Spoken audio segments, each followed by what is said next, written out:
عام مومن مسلمان کی روح اتنا سنتی ہے، عام مومن مسلمان کی روح اتنا سنتی ہے، تو ولی کی روح کتنا سنتی ہوگی اور کتنا زیادہ سنتی ہوگی، اس کے سننے کے پاور کا عالم کیا ہوگا، کیونکہ مومن سے بڑا مرتبہ ایک اللہ کے ولی کا ہے۔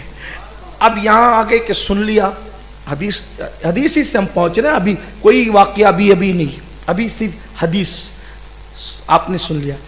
تیسری بات، روح سفر کتنا کر سکتی ہے، روح سفر کتنا، اب چونکہ سن لیا آپ اس پر تو آ گئے، اتنا تو مان لیا کہ سنتے ہیں، روح سنتی ہے، اللہ والوں کی روحانیت سنتی ہے، وہ روح ہم پکارتے ہیں، روحانی طور پہ مدد کرتے، سن تو لیا بھئی۔ اب یہ جو آپ قبر پہ سلام کرنے جاتے ہو نا، تو روحیں قبر پر رہتی ہے ضروری نہیں ہے، روحوں کے مقام ہوتے ہیں، کوئی روح قبر پہ رہتی ہے، کوئی روح عرش پہ رہتی ہے، کوئی روح مکۃ المکرمہ میں رہتی ہے، مراتب کے اعتبار سے روحیں رہتی ہے، میں اس کی تفصیل کبھی پہلے بیان کر چکا ہوں۔ لیکن ہم سلام مالیگاؤں میں کرتے ہیں، اور دادا جی کی روح اگر نیک ہے تو چاہے زمزم پر ہے، حتیم اور کعبے کے درمیان ہے، لیکن وہ وہاں سے سن کے جواب دے رہی ہے، پہچان بھی رہی ہے۔ اب بتاؤ کہ دادا جی کی روح جب سن رہی ہے تو جو غوث الاعظم دستگیر ہے ان کی طاقت کتنی ہوگی سننے کی، سن لیا۔ اب سننے کے بعد روحانی طور پہ مدد کرتے ہیں یا مرادیں پوری کرتے ہیں، اس کا ثبوت کہاں ہے حدیث میں؟ تو اب سنیے، حدیث پاک میں آتا ہے، سرکار کی حدیث ہے، یہ جو حدیثیں پڑھ رہا ہوں نا، اس پہ کسی کا اختلاف نہیں ہے۔ سرکار علیہ السلام کی حدیث ہے، جب تم میں کا کوئی سونے سے پہلے وضو کرتا ہے، تم میں کا کوئی سونے سے پہلے وضو کرتا ہے یعنی با وضو سوتا ہے، تو نیند کی حالت میں اس کی روح اس کے جسم سے نکالی جاتی ہے، اور نکالی جانے کے بعد اس کی روح کو عرش کی سیر کرایا جاتا ہے۔ یعنی باوضو سونے والا کہاں جاتا ہے روزانہ؟ آسمانوں پہ، عرش پہ۔ بولو اگر آپ جسم سے جانا چاہیں، پہلے تو جسم سے جانے کے لیے پہلا ذریعہ کیا ہے؟ پیر ہے۔ بولو پیر سے دلیا جانے کے لیے کتنا ٹائم لگے گا؟ ناسک اور ممبئی جانے کے لیے کتنا ٹائم لگے گا، ہے نا؟ پھر چلے پیر سے، اب یہ ترقی کا دور ہے تو آپ کاروں سے جاتے تو بھی ٹائم لگے گا، لیکن وضو سے سویا، ادھر آنکھ بند ہوئی، پلک کے جھپکتے آپ کی روح کہاں پہنچی؟ آسمانوں سے گزرتے ہوئے عرش پر۔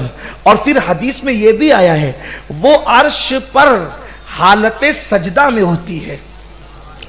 اس سے باوضو سونے کی فضیلت بھی پتہ چلی۔ میری گزارش ہے کہ روزانہ سونے سے پہلے وضو کر لیا کرو اور باوضو سویا کرو، کتنی برکت کی بات ہے۔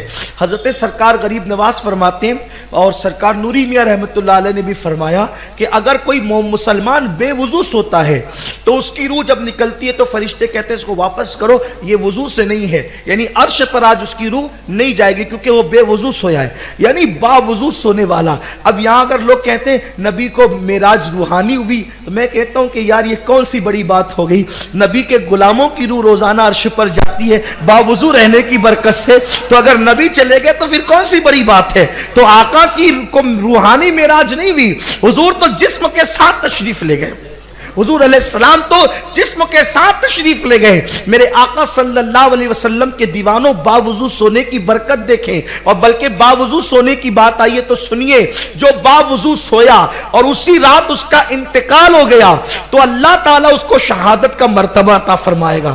اور پھر ایک اور بڑی بات باوضو سونے کی یہ ہے کہ جو باوضو سوئے گا تو جب تک سوتا رہے گا اس وقت تک کہ وہ فرشتے اس کی نیکیاں مسلسل لکھتے رہیں گے، اس کا ایک ایک لمحہ عبادت میں شمار کیا جائے گا۔ تو جو باوضو سوتا ہے، توجہ فرمائے، باوضو سویا تو اس کی روح آسمانوں کی سیر کرتی ہے، عرش کی سیر کرتی ہے، عرش الہی کے نیچے سجدہ کرتی ہے۔ یہ باوضو سونے والے کی برکت ہے۔ ادھر سویا، روح ادھر پہنچ گئی، اور اس کے بعد جیسے بیوی نے کہا اٹھو اٹھو اٹھو، بچہ گر گیا، پلان کے تحت تھوڑی کوئی اٹھتا ہے، بولو پلان کے تحت اٹھتا ہے؟ استنجا لگی اٹھ گیا، سر درد ہوا اٹھ گیا، بھوک لگی اٹھ گیا، پیاس لگی اٹھ گیا، کسی نے اٹھا دیا اٹھ گیا۔ بولو سونے اٹھنے میں کتنا ٹائم لگتا ہے؟